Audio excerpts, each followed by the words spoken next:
Hey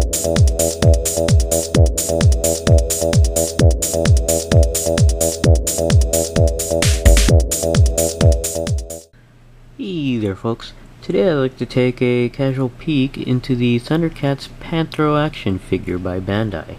This figure set was first released in 2011, right around the time of the premiere of the new ThunderCats animated series. I got this set at a Walmart and paid $14.97 for the set. Now, before I purchased this set, I did get the ThunderCats Classic line of 8-inch scale action figures based on the original animated series, and I was very impressed with that figure set and decided to give this 6-inch line a try, and of course the new animated series. And taking a look at the figure here in the package, you could see the new version of Panthro there. And he does come with a couple of accessories. Well, it's actually one accessory in two different forms. And up here you can see that the figure contains 18 points of articulation. And some nice artwork of Panthro there. And on the back of the package here, you can see the same piece of artwork there and the new ThunderCats logo up there. And the accessories over here, as well as a description of the new version of ThunderCats. And we got a couple of pics of Panthro there. And down below we have a couple of the figures from the classic line of Lion-O and Tigra. And we have a few figures here from the 6-inch line of the new animated series of Lion-O, Panthro, and of course Mum-Ra. And we'll be right back and have this figure out of the package. Okay, we're back and we have Panthro out of the package, and I gotta say I'm impressed with this line of figures as well. It seems like Bandai is really hitting this out of the park with these ThunderCat figures, and it's just really pretty cool. There are some minor issues with this figure here, but we'll go into that in a little bit. But first, let's go ahead and take a look at some of the items that come with the figure.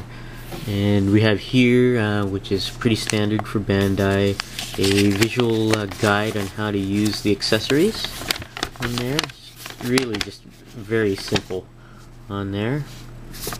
And they even go to the lengths of showing you how to place the accessories in the finger's hands on there. Next up, we'll go ahead and take a look at one of the two nunchucks that come with the figure, and we have here a version that's basically a collapsed version. The two ends of the nunchucks are sculpted together.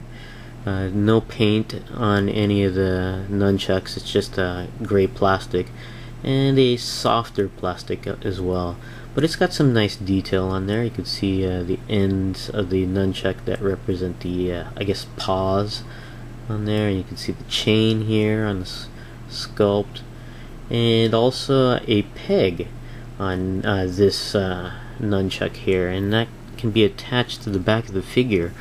There's a peg hole in the belt here in the back, and you just peg it in so that when Panthro is not using his nunchuck, you can just have him stowed away behind his back there. It's actually kind of cool. The next thing we'll take a look at are the extended version of the nunchucks, and you can see Panthro is wielding it fairly well. Actually, the grip on it is actually pretty tight. I've had a difficult time actually putting the nunchuck into his hands. You really have to start at the narrow end of the nunchuck and just plug it in and scoot it up. It's very hard to fit the nunchucks through the narrow opening between the thumb and the fingers there. But you can see he's got a good grip on there. I'm not going to take the nunchuck off for the moment. And this chain portion here is made of a very bendable plastic, so you can shape it however you want. Hopefully it won't stress any of the plastic the more you work with it, but I think it'll be okay. But maybe in the long run that may start stressing the plastic there, but I don't want to do it too much on there. And taking a look at the figure, now this represents Panthro from the new animated series.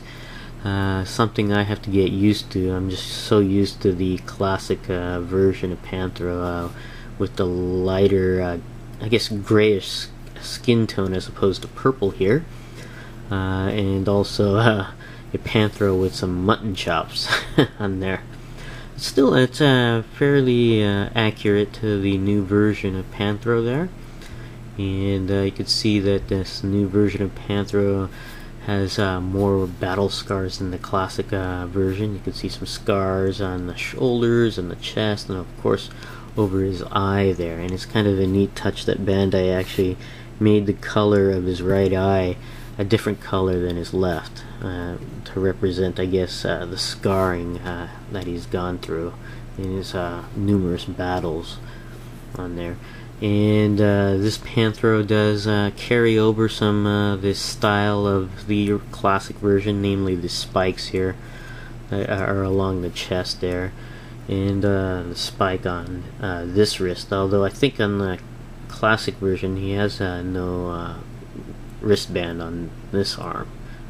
I could be wrong. It's been a while since I've seen it, but still, it's kind of cool. I really like detail on here, and you can see, of course, the ThunderCats logo on his belt, very clean on here. And I have to say that I did go through several Panthro figures to find one that I did like, because a lot of the Panthros I passed on had some minor, I guess, paint issues, where like on the scarring here, where there's a little bit of bleed on some figures. It's not that big a deal, really. It's just me being nitpicky, really. But there's some minor bleed on the other Panthro figures. I finally found one where the paint app issues are minimal on here, but you can see this one's actually very well done with the paint on the spikes, and also the leather working on there. It's kind of, and there's more detail here on the leg on there. You can see that going, well, it doesn't go all the way around, but it does go around the foot there, and leaving the heel there exposed. That's kind of neat on there. Looking at the back, you can see the screw holes into the figure, which I don't really mind too much. I tend to overlook that kind of stuff. I really look at the overall figure on there, but it's more evident than other figures here. But I think it's actually pretty typical of Bandai there, but that's stuff I tend to overlook there. So, but very nice figure. I really do like this figure. And what I really love about this figure is the articulation. It's just something that's not typical of Bandai of America, so it's just really impressive for a Bandai America figure. And we'll go over this articulation in a little bit, or actually we'll do it right now.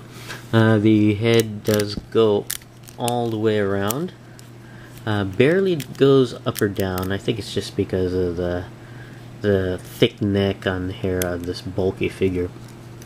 The arms do go all the way around. They do go out and in. Not out too much, but that's okay. The biceps go all the way around. Double joints at the elbow, which is really nice. The only thing I have a issue with is the softer plastic they use on the elbow joint and the knee joint on there. The wrists do go all the way around, and in and out slightly, not too much. The torso joint here is, he has a torso joint, but it's barely usable. You really can't move it up or down that much. You can move it side to side more than anything on there.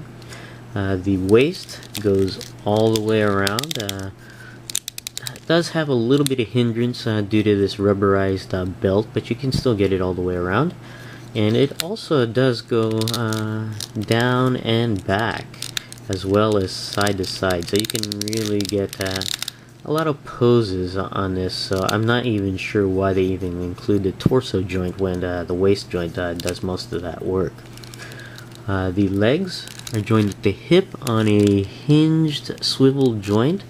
Allows the leg to go up, down, to the back, and out to the side, although not out to the side too much due to the sculpt of the upper thigh there. The upper thigh does go all the way around though, which is kind of neat. There's double joints at the knee, and again they used a softer plastic on this knee joint there. And there's also rotation at the top of the, and I don't know if you call that boot, but his footwork there. And the feet do go up and down on a hinge joint, as well as ankle pivot on here. So overall, the articulation is pretty impressive for a Bandai America figure. And I really dig these ThunderCats figures. They're just really cool to pose and play with, and I do plan to pick up the rest of this 6-inch line, and even may look into the 4-inch line to see how well those are. But I do recommend this figure if you're a fan of the ThunderCats, either the new or classic series. It's a nice version of the new series. And thanks for watching, and I'll see you guys next time.